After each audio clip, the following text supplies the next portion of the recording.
Good morning. Welcome to Shields and Arrows. I am Pastor Mark Baze, and on this show, we defend the faith, the family, and the fellowship.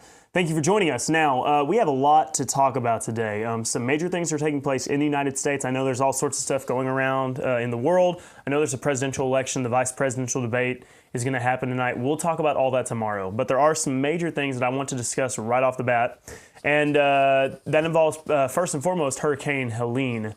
And it's just terrible. It's devastated the state of North Carolina, South Carolina, parts of Georgia. And right now, according to our most recent reports, there has been some, I believe it's been over 130 people that have been confirmed, and there's still many missing. And so the death toll is over 130 now. And one of the reasons why this has been so devastating is because this hurricane, you picture hurricanes happening on the shoreline, right? Like at the beach. And, you know, the cities that are right there at sea level. But this is not exactly how this is played out.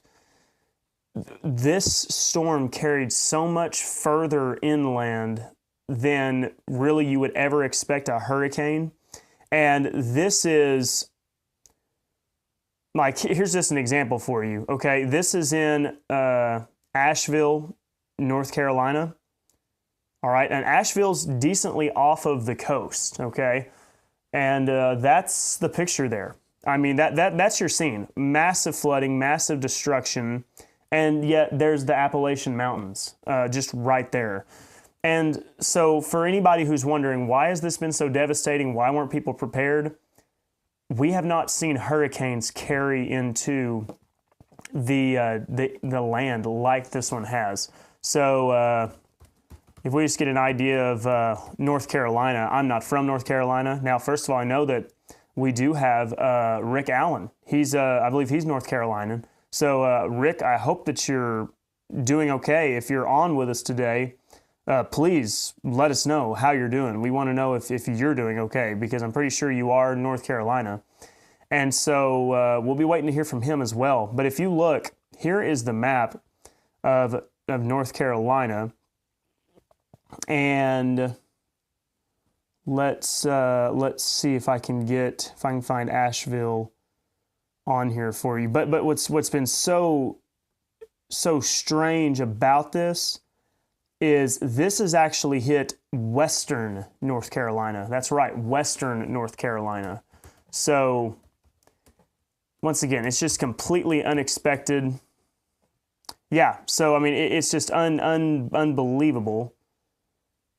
Look at this. That's Asheville. What the picture I showed you, that's Asheville. Now look, there's going to be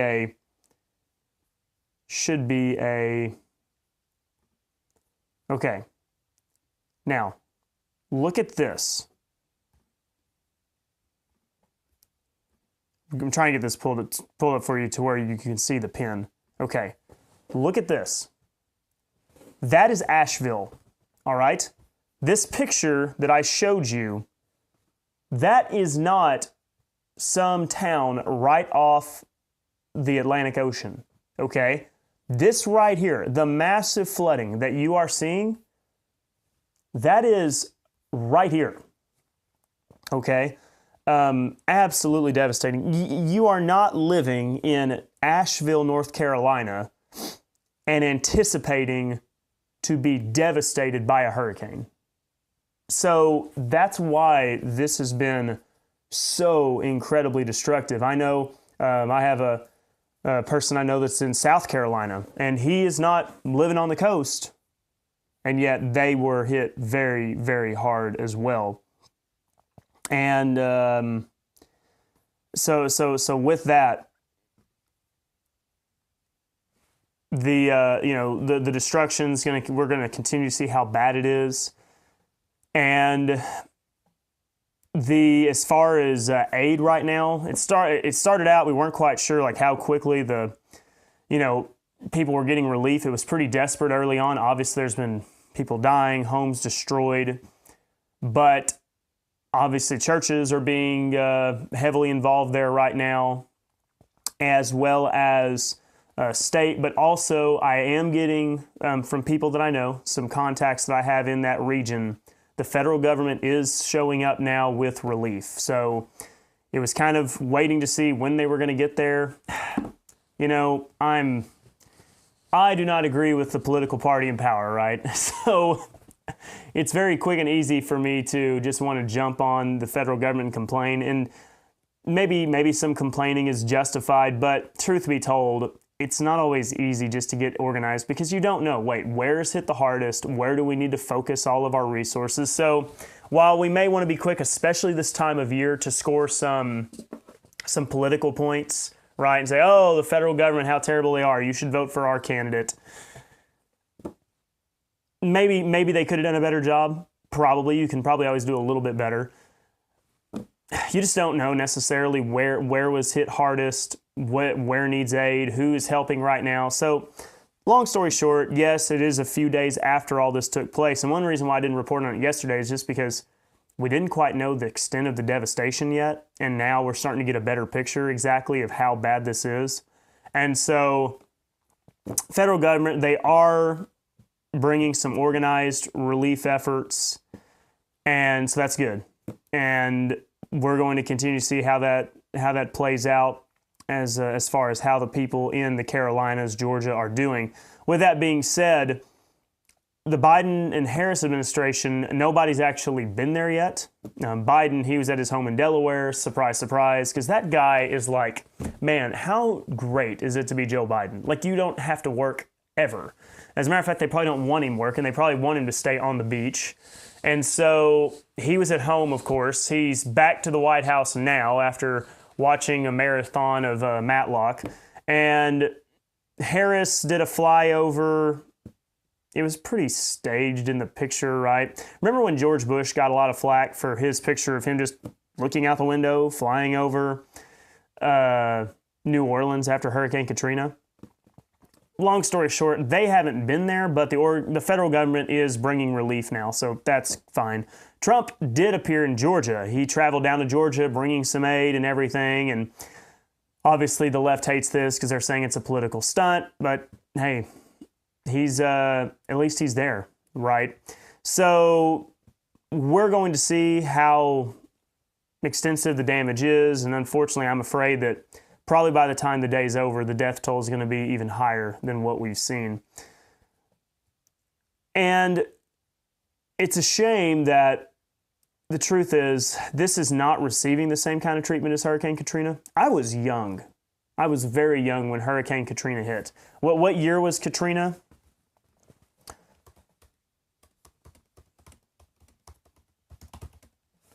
Uh, 2005. So I was 9 years old, but even being 9 years old, I was plugged in a little bit more. You know, I would actually get up and watch Fox and Friends before I would go to school, believe it or not.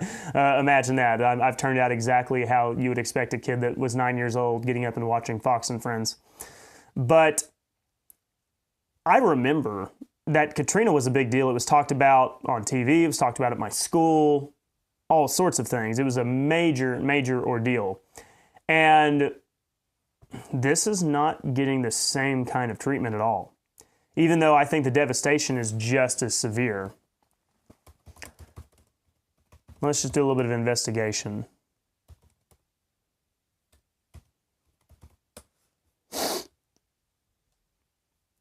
So, as of right now, still the early days, we don't quite know how extensive the fatalities were. Katrina's death toll was, you know, they've kind of recently updated that death toll on Katrina. I mean, over 1,000 people. Absolutely terrible. We don't know how bad Hurricane Helene is. Now, one reason why Hurricane Helene may not be producing as many fatalities, it's not that they were hit any less severely. It's because it's in the Appalachian Mountains. They're not as heavily populated as the city of New Orleans, all right?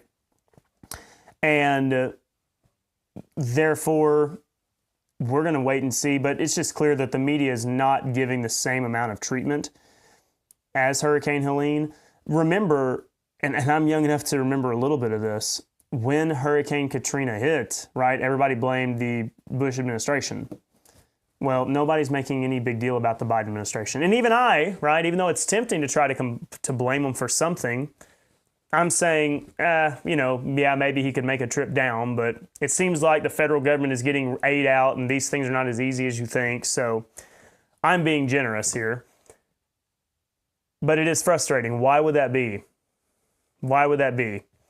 It's a shame that in America, right, supposedly we're all Americans, and yet the disasters that take place, the events that unfold are really kind of dependent upon who's most affected, all right? Who is the most impacted by these natural disasters? And truth be told, the demographics of New Orleans is different than the Appalachian Mountains. And so it's a shame. That seems to be the way it is, that when you have these natural disasters, these catastrophes take place. I don't think that the blame on the Bush administration was justified, even though aid was getting out there and they were doing everything they could. At least, seemed like they were doing what they can, or what they could at the time. All that being said, the city of New Orleans, a lot of the larger black population, the Appalachian Mountains, a bunch of white hillbillies. And so hopefully in the days to come, there is as much attention directed towards them, because they need a lot of help right now, especially for them. I mean, a lot of them are heading into the winter time, and the winter can still be a problem, especially if you've just had a house destroyed and you're trying to figure out where you're going to live. Living in a camper, a trailer house, these things are not ideal, right? Your plumbing's not as good. Water can freeze up. There's a lot of serious issues that you need to address. And so we'll see how things progress, and hopefully there's a shift in how the media are treating this matter, maybe even the federal government as well. We'll just have to wait and see. This does bring an important point, though, to the surface that I want to talk about. One reason why you're probably wondering why we have this radio right here. You have to be self-reliant, okay? And I'm sure that when this hurricane hit, there were some people who were prepared. They had extra fuel. They had a fallback location to where they are looking at the math. We live in a floodplain. We've got to get up, right? We've got to go somewhere else. And they had an alternative plan. The truth is, probably a lot of those people that had a plan may have been paying a little more attention, may still be here today. Others may not have been, right? That's just the reality of the world we live in, okay? So you need to be prepared. First and foremost, I'll say this. You've got to have cash, okay? You need actual physical cash on hand.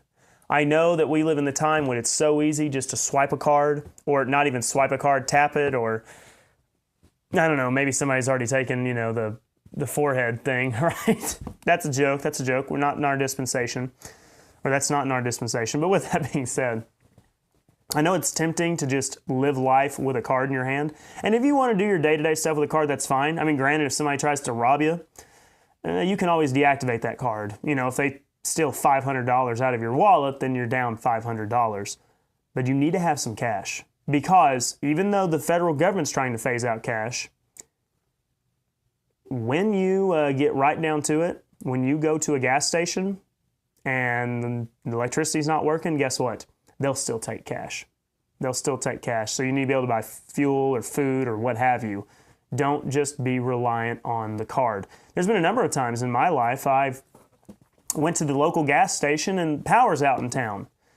And, maybe the gas pumps run on a backup generator. And yet inside in the building, maybe the cashier, the register, it can't take cards. It's got to be hooked up to the Wi-Fi or whatever. But guess what? You can pay for it in cash. They can activate the pump. You can get your gas. So be resilient, be resourceful. Just think about these things, all right? I'm a preacher, right? It's my job to teach the Bible and look out for my congregation. This is a part of that, right? And I consider those of you that tune in, you're under that category to a degree of the ministry, so I want to help you as well. You do need fuel on hand. If you don't have some gas, like at your house, at your home, some, even if it's just a couple 5-gallon jugs, you need to have gas on hand. I promise you right now, gas is going to be very hard to come by in the Carolinas, in Georgia, all right? For one, probably a lot of gas stations are flooded. So there's just less gas to be had. So what does that do at all the other gas stations? It increases how many people are going to them. And then you're running out and a whole host of problems. You need to have some fuel on hand. We live in a world in which convenience is all around us. All around us. There's a gas station, like most people have a gas station within a 5-mile radius of them. Most people do. Not everybody, most people. And so you don't think anything of it. You can be 6 miles to empty on your truck or your car, and you're not worried because you know you can get to the gas station. But what if something happens and that gas station that's within 5 miles of you is out? Maybe you need to start making sure your truck at least has a quarter of a tank, or your car has a quarter tank when you go home at the end of the day. And we live in the days of convenience. I can always go to town and I can get some food if I need it. You need to start keeping your pantry stacked, okay? That's something my wife and I started doing more recently. And you may not have the best food in the world that's in your pantry, but you know what? It is food. You can get beans, and you can get beans, and you can get beans, and you can also get some canned fruit. And guess what? They'll last for a pretty long time. The cans will always have an expiration date of 5 years or so, but I'm willing to bet you could stretch it a little bit longer if you had to. Be smart about that stuff, okay? And you also need, and that's why I have this, alternative communication, okay? Alternative communication. In Carolinas right now, a lot of people don't have internet. They don't. The towers got taken down when electricity went down. And our cell phones are amazing, okay? Cell phones are incredible, but all they are is they are radios with a lot of antennas, with a lot of receivers, okay? And a radio is only as good as the infrastructure, the receiver network that is supporting it. This can actually send a signal a little bit farther than what your phones can. In a lot of cases, right? Your phone, like this, if you have a good clear day, you can get this to go, if you're in a perfect spot, wide open, you can get this to go 5-10 miles maybe. Phones may struggle in some of those situations. So all that to be said, you need alternative forms of communication. This is actually a very cheap radio. I need to upgrade it, but this is like $75. All right, $75 for this radio, and you can access the NOAA weather station. So even if you have internet go out, television stops working, you can still get service from the radio towers. You need this extra way to communicate. Used to, everybody had CB radios in their trucks. Not so much anymore. We may need to go back to that and start having CBs in our vehicles, okay? And so you need to be self-reliant. You need to be able to do some things on your own. Have some backup plans. I know we live in 2021 and we have the internet in our pocket and we have some of the craziest technology of all time. But when disaster strikes, you'd be amazed at how quickly we go back to square one in many cases. So wherever you live, cities are vulnerable as well. Don't see yourself as invulnerable to disasters just because you live in a heavily populated area. Truth be told, when things get bad, the last place you want to be is in the cities, in the urban environments. If you live in the city, you better have enough plans. I like what Cleo Geo says, that one should have enough supplies to last a couple of weeks. And yeah, Meshtastic. I have not tried Meshtastic yet. I need to look into it. There's a number of different things that I want to do. So this is just a standard analog radio. I want to get into digital radio as well. If you want to play around with this stuff, to do it legally, you need to get your ham license, which I do. And you can figure a lot of stuff out, and you can figure out what radio frequencies are commonly used in your area, and it's just a really good idea. So it's good for a hobby, especially if you have kids. Kids love radios, so I think you would do well to get them into some of that stuff. Yeah, he'll show it to me sometime. I'm excited to see that. Okay, now let's move on here, and let's talk about the port workers having gone on strike. And this has been kind of building for some time. I haven't really reported on it. It's one of those stories I've been following, okay? Maybe I should have warned you, but if you've been paying any attention at all, you've known it's kind of been a possibility. And it's a large union of port workers, and it's on the East Coast. So this thing stretches from the Gulf of Mexico all the way up into, I think it's like into Massachusetts, if not further up. And they are now on strike. Okay, so what does this mean? First of all, it means that a lot of foods like bananas, coffee, things like that, it's going to get really scarce on your shelves for a while, okay? There'll be some other means of getting it, but don't be surprised if there's not as much and prices may increase, which is a shame because bananas are still really cheap. I am thankful that I have some extra bags of coffee at my house. So there's that. There's also a number of other products. We take a lot of stuff coming from the East Coast, okay? Not everything comes in from the Pacific. A lot of things come from the Atlantic. A lot of cars actually come in from the East Coast. So you'll see maybe a decrease in the amount of cars that are coming in and available if you drive, foreign jobs, right? Even though almost all of them have a little bit of foreign in them. So the reason the workers are striking, why are they doing that? They are obviously, for one, higher wages. That seems to be the main reason why a lot of times they strike. Pay us more, pay us more, pay us more. I thought, according to Joe Biden, that the economy was great and jobs were great and money was great and everything was great. But apparently the port workers don't think so. They think they need to make a little bit more money. So they are requesting higher pay. They're also requesting that one of their demands is they're opposed to automation at the ports. I don't know what to extent. I haven't seen the ports. I don't know how the ports operate. I know there's probably some automatic things that take place, but probably they could automate some more. And when you have automation, guess what? Well, the automation takes away the job of the man. And so now one man could do the work of 20, 30, 40, 50, 100 plus. So how do we land on that? Technology is going to be what technology is. It's going to only continue, and therefore they're working against the automation of things. To a certain extent, it's kind of a moot point. Here's an amazing thing. I think a lot of people are operating under a false premise in some ways, that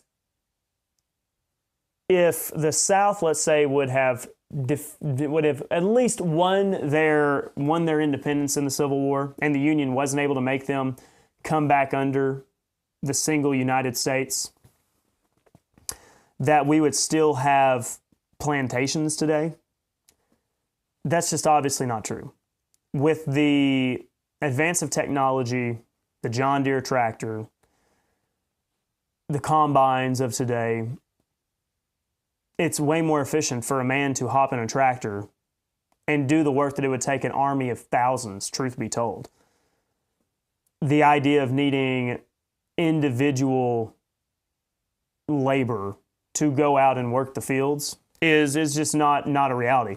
There's families of just a few men who can run tractors all day long, and they can provide enough silage and hay for for 500, 600 head of cattle. It's incredible, all right, the work that they can do.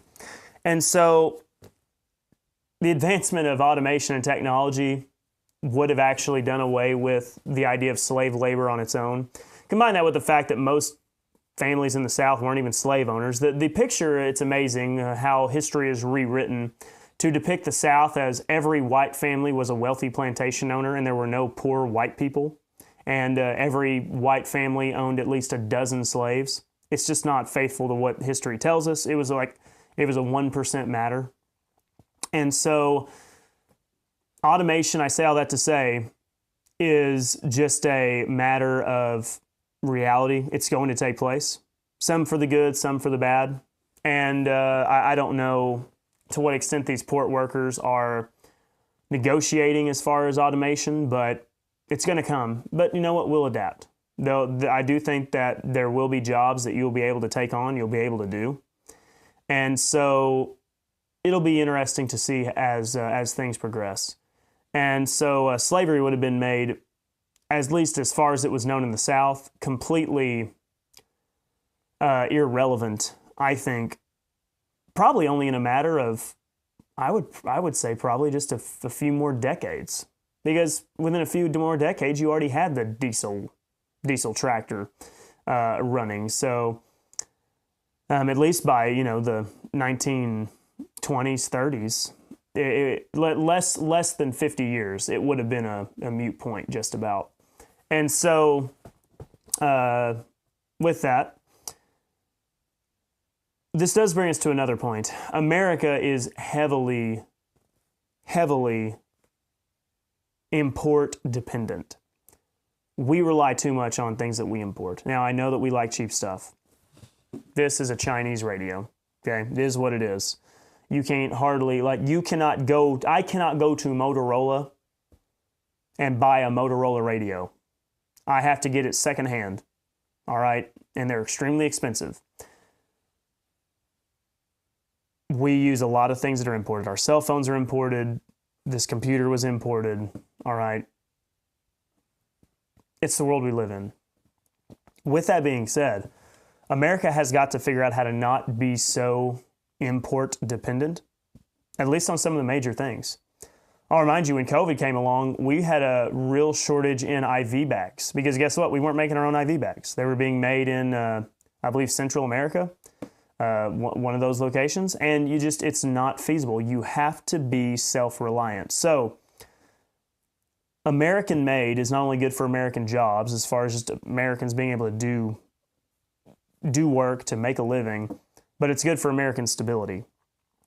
If the ports were to shut down, okay, yeah, you can't get bananas, you can't get coffee, but the things that are essential, we would be making here. And I'm not for government.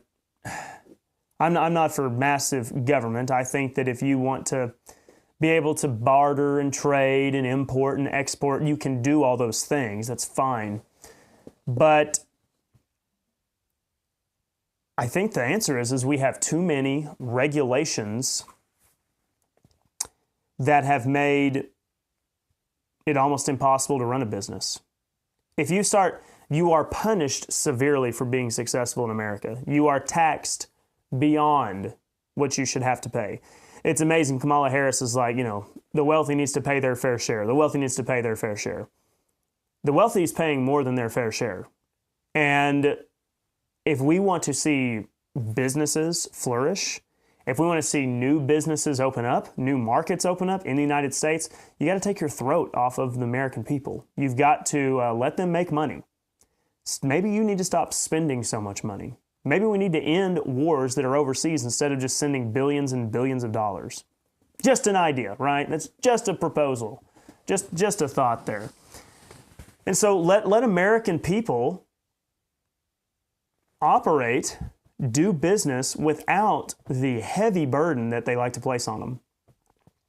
And then furthermore, it kind of comes back to us, buy American when you can. And I know it's not always easy to buy American, but there's things you can do. Instead of going to the store and buying those foreign-made frying pans that are coated with paint and all sorts of stuff that just chips off and gets in your food, get a cast iron skillet. Lodge is an American company. There's a number of other cast iron skillet American companies. Go buy one, all right?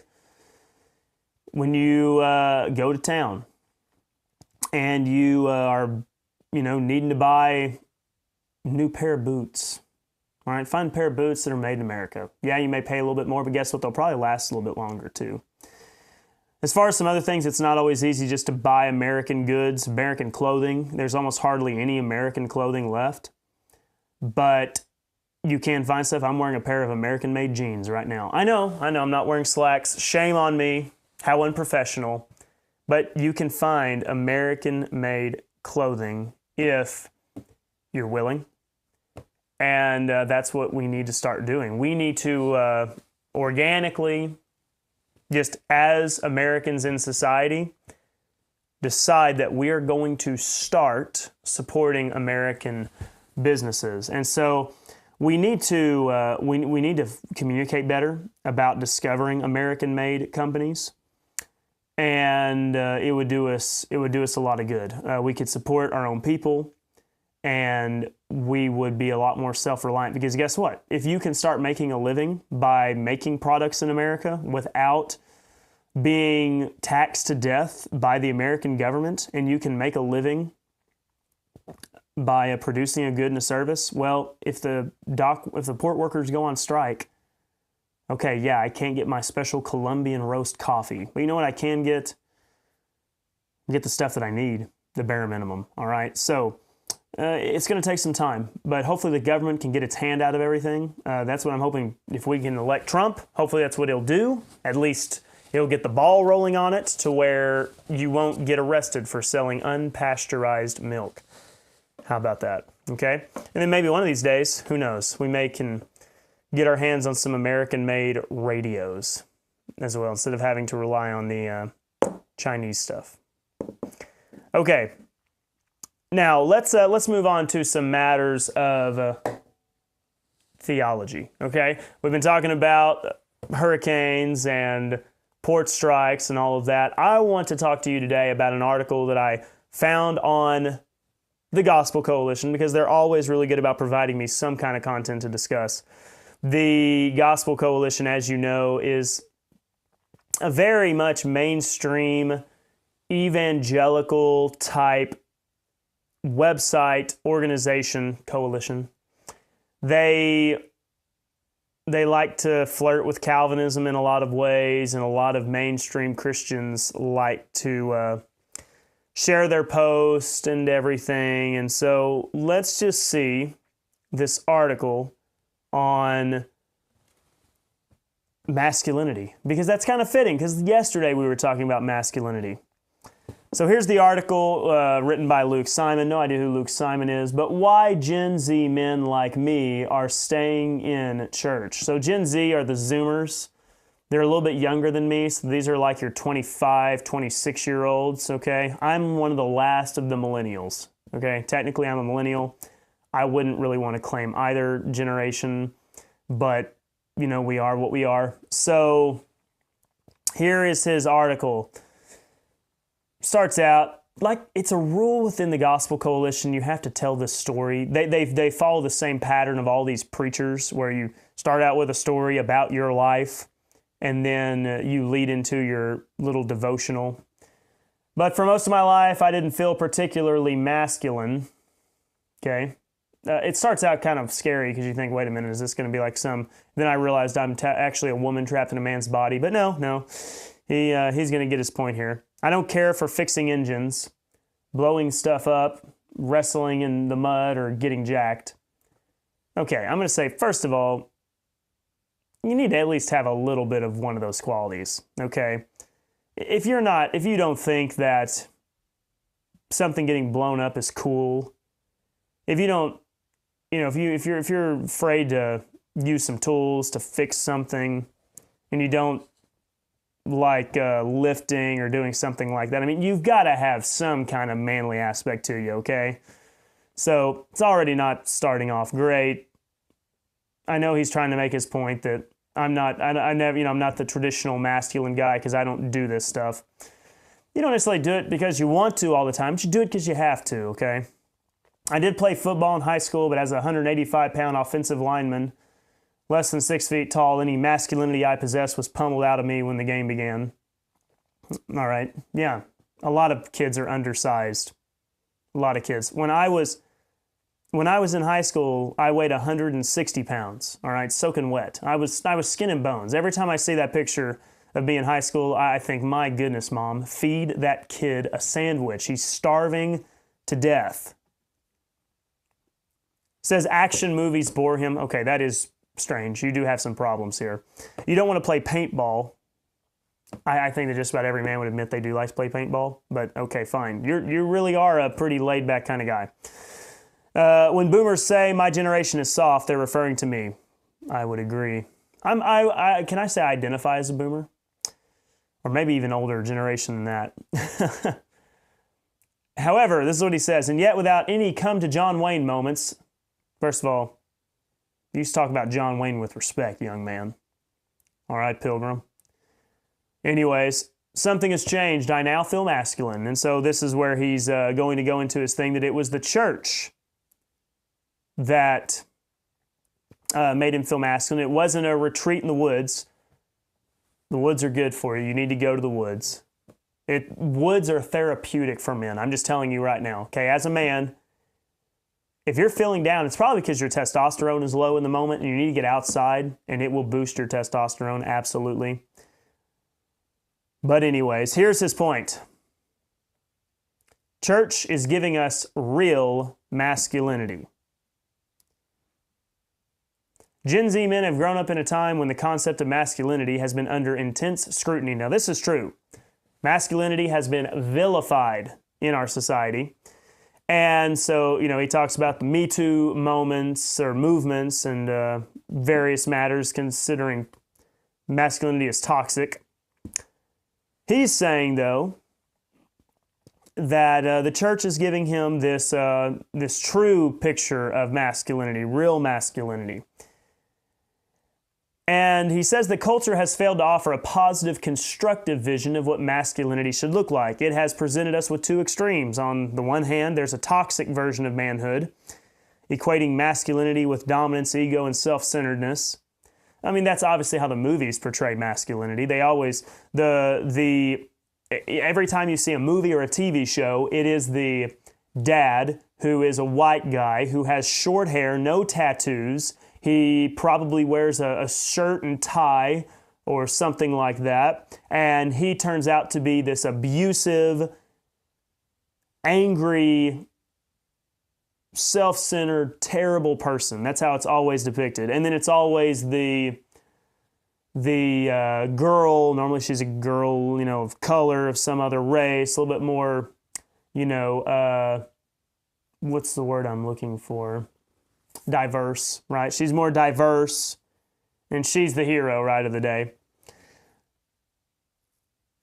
And so he's saying that obviously humanity has all these problems. On the other hand, there's this soft, aimless version of manhood that's hesitant to lead, unwilling to take responsibility. Yet, here's the church. So here's his verses that he uses. So in spite of all the negativity of masculinity in today's society, this is what he has to say about what church has done. At church, Gen Z men are still being called to sacrifice in a culture that taught them to live for themselves. John 15:13. I mean, the scripture references here you're probably going to see maybe a little bit out of context, but let's just follow through that principle. Men are still being called to sacrifice in a culture that taught them to live for themselves. I will say this. Every man, to a degree, almost every man, there's some that are, pitiful, but there's many men out there who, there's a reason why the Alamo is so inspirational.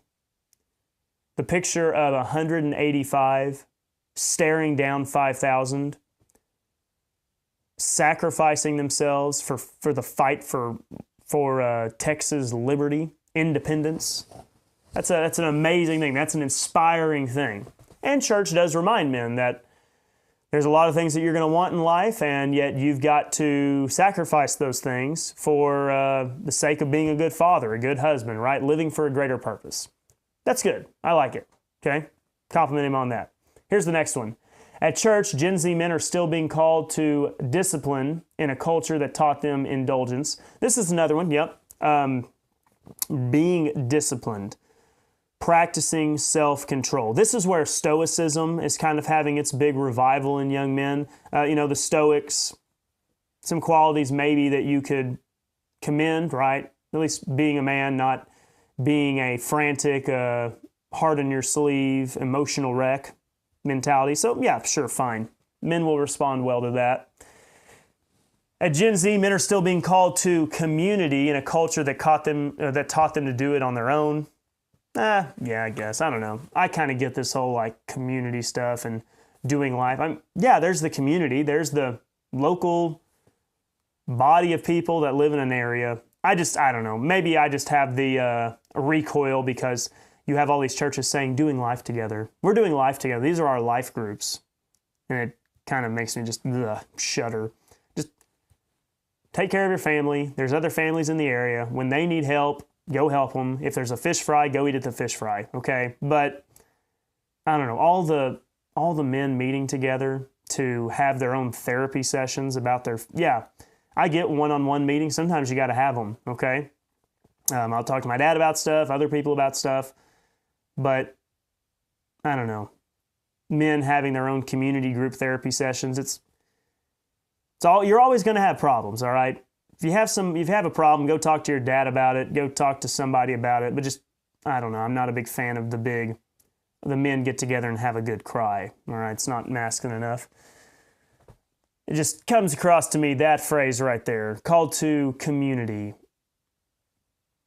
seems to be a little bit modern day, soft speaking. At church, Gen Z men are still being called to a purpose in a culture that taught them their life was meaningless. Yeah, that is true. We've been told by the experts that atheism is the answer, secular society. You are just particles, you're just matter, you have no meaning, you have no purpose. And men don't want that. When they think about the amazing heroes of old, they had purpose, they had meaning, they had aim, they had direction. And so, yeah, they want purpose. That is a good thing. At church, Gen Z men are still being called to love their wives in a culture that taught them marriage could wait. Yeah, marriage is good. Churches do, for the most part, encourage marriage. We've got to get some things ironed out, though, that we're not great on. Gen Z men are still being called to purity in a culture that promised them fulfillment from sexual freedom. A lot of men were told that lie, right? Engage in whatever activities you want. Be as promiscuous as you want, because that's what it is to be a man, and they realize that's just an empty pursuit, and it's not going to bring you anything of any importance. So there's some good stuff in here. Every now and then, the Gospel Coalition will make some good points.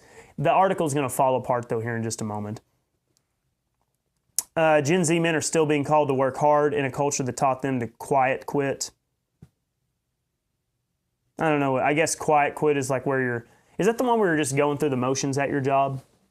Like you're just doing the bare minimum? I'm not sure what that entirely means. But yeah, working hard is a Christian value. And it's a shame that, remember the Smithsonian? Here a while back, they published their whole white culture platform or whatever. And one of those was, working hard, showing up on time, everything. It's kind of racist by them, right? Saying that's exclusive to white people. But yeah, working hard is a good thing. And then at church, Gen Z men are still being called sons in a culture that taught them they're toxic. Okay. Called sons, I guess, of value, appreciated, loved, respected. Yeah, those are all good things. And I think that church can appeal to men on a number of those aspects. That's not bad. What I'm going to show you, though, is because of a lack of some knowledge of Scripture, as well as not going far enough, this gentleman writing this article, he's defending masculinity, but he doesn't quite know what it is yet still. He's still working through it. He knows some of the aspects of it, but you're going to see some of the terminology that he uses that shows he's still swimming in the waters of modern feminist secularism, okay? A lot of young men are. So in the church, Gen Z men like me are rejecting the false masculinities offered by the culture and finding an alternative. There are some false masculinities, I think. I think false masculinities are like Tim Walz saying that real men will put tampons in the boys' restrooms. I think that's false masculinity. There's other aspects of what you're being told is masculinity. I think that a lot of young men are being told that, obviously sexual conquest is a sign of masculinity. That's obviously not true. It's a false statement. But I feel like he's going to miss some of this as we move forward. So the church is offering this version. It's a cruciform masculinity. So in his death, Jesus subverts the ego, dominance, and self-centeredness of toxic masculinity. All right? He uses that term. Don't use that term. That is a feminist term. Don't use their terms. That's the same thing as saying something like reproductive rights.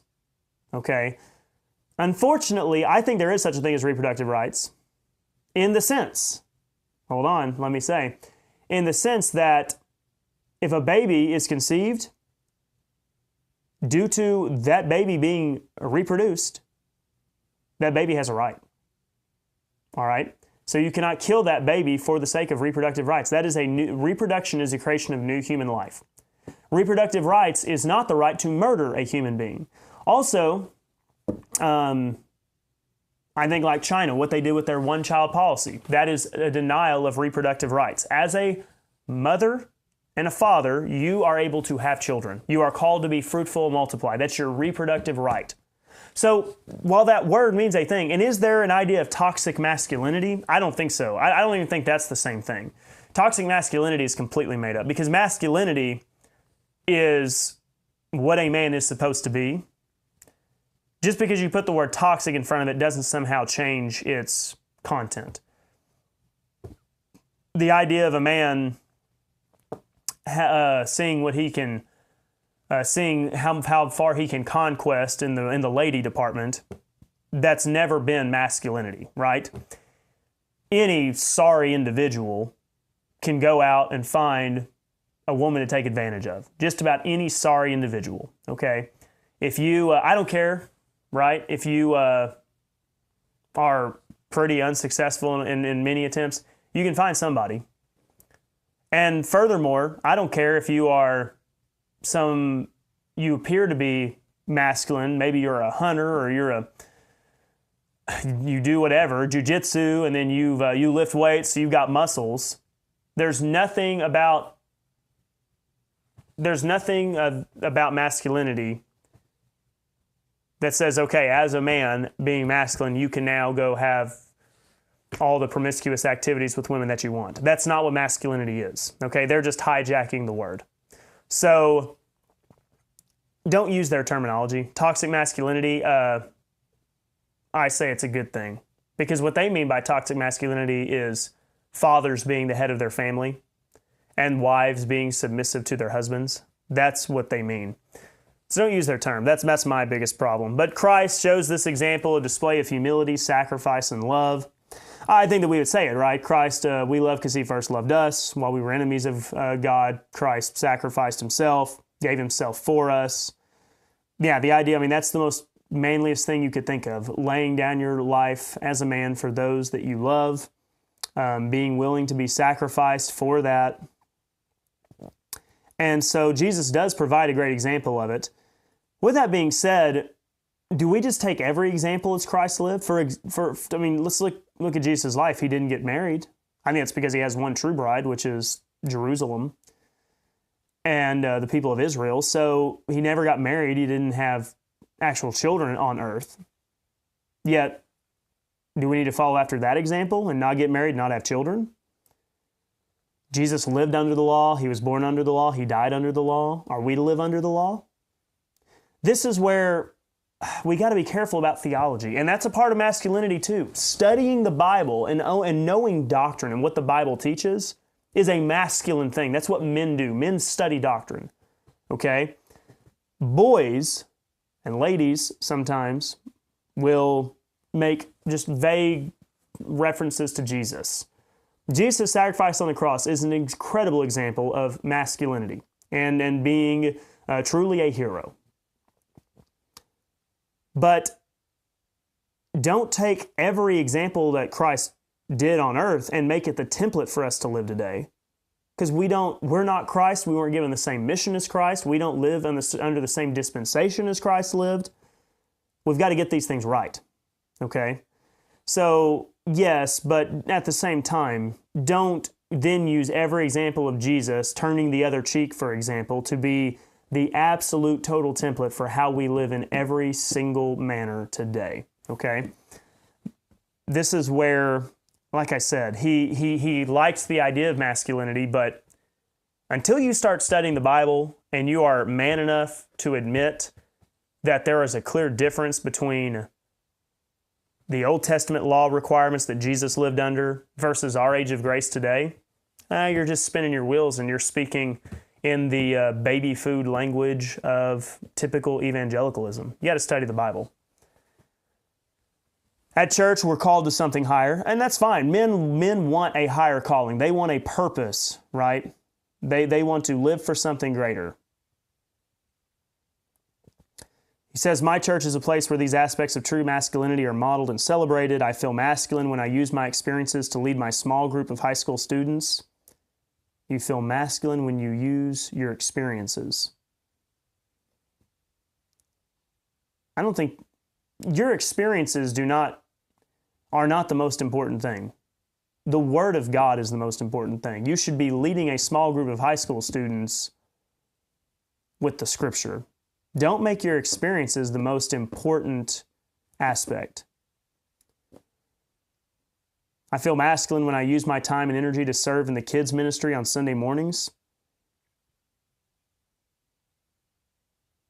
Serving as a spiritual father to the next generation. On Sunday mornings, ready for my hot take here? I think on Sunday mornings, men, ideally, should be studying doctrine with other men.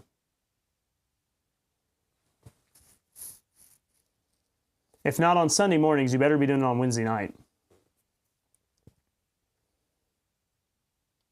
I think that it's fitting for the ladies to be teaching the children because the men need to be the leaders of their families and they need to know what the Bible says.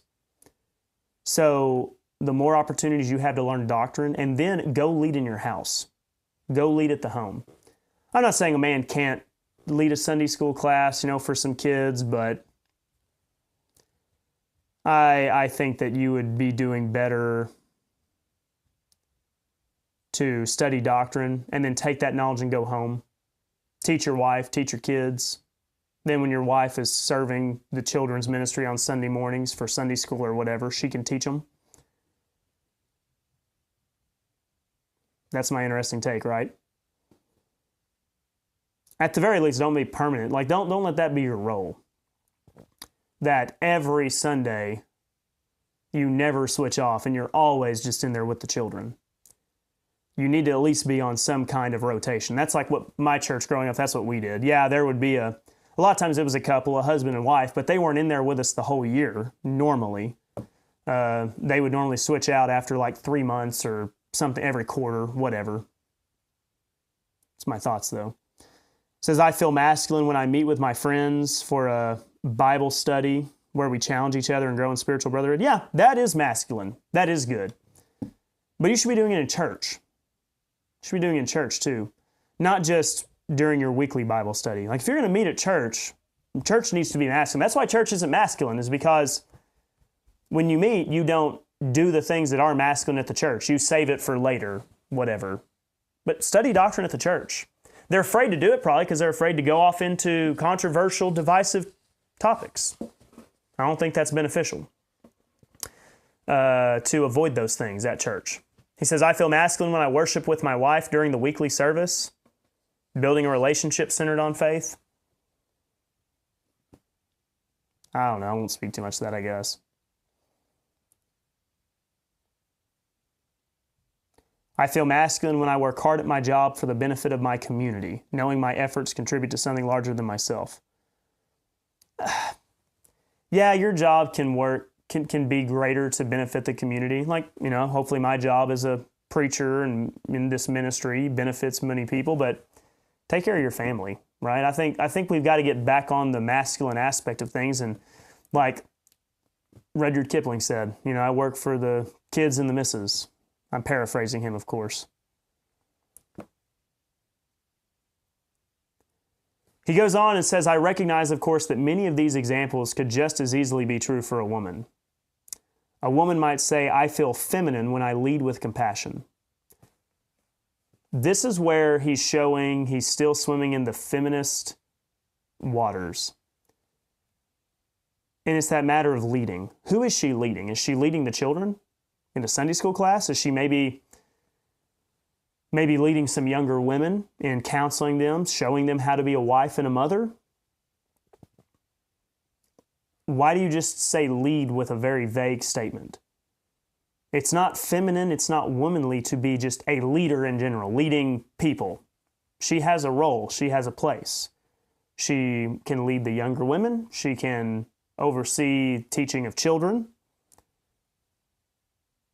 But this is where we're seeing the weaker masculinity in churches. He understands that masculinity is important, but he's not quite willing to commit to the whole thing.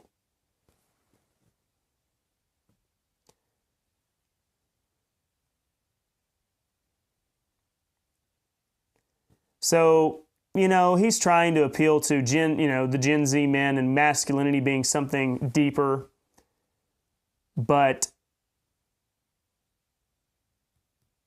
masculinity also is a little bit of rolling up your sleeves and changing out the oil on your engine, changing the starter, or going out in the woods and killing a deer and skinning it, or doing enough to have a decent knowledge of how to protect yourself, right?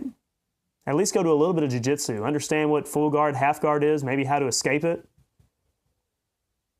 Maybe pick up a gun, know how to use it. You say, well, Jesus never did that.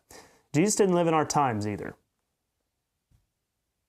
He was born under the law, lived under the law, died under the law. They're searching. These young men, these Gen Z men, they are looking. They're trying to find masculinity.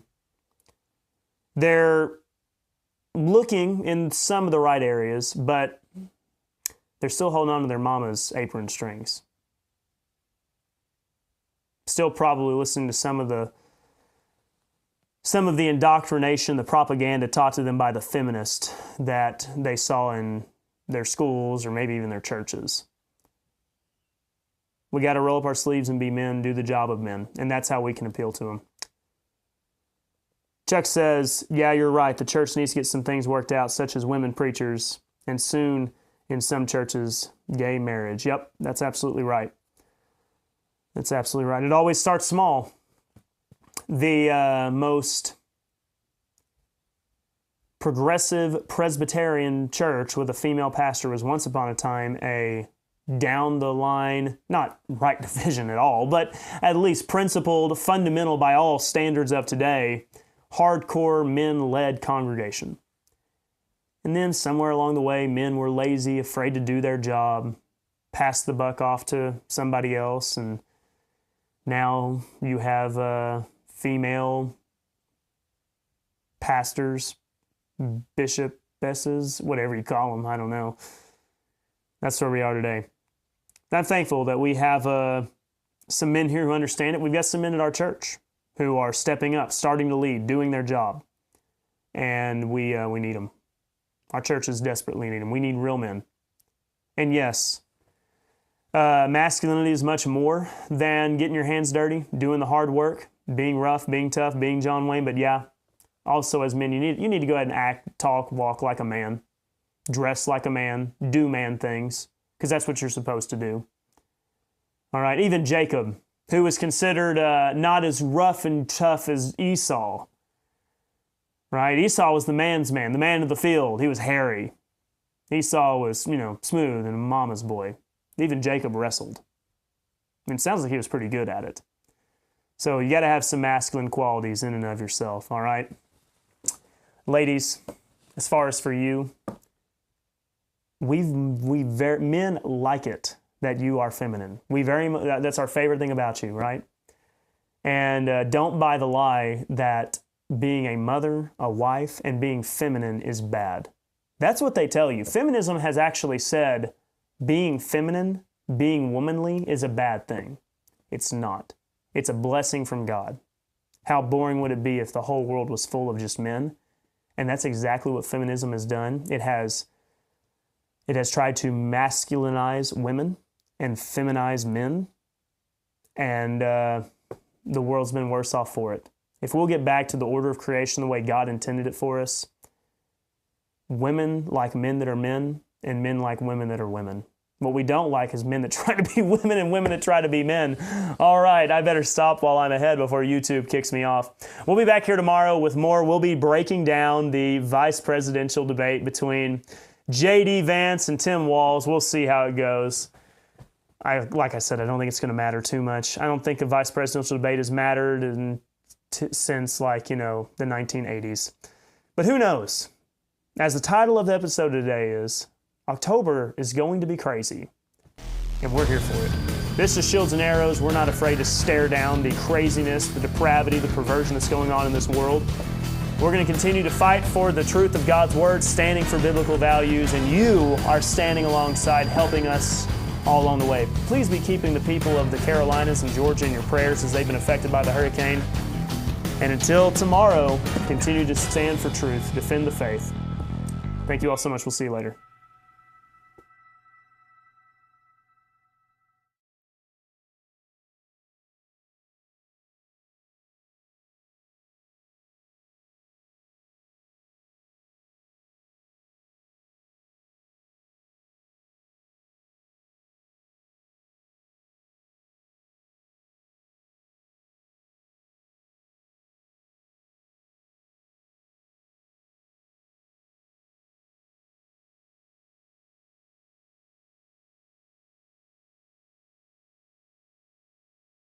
Stand for truth, defend the faith.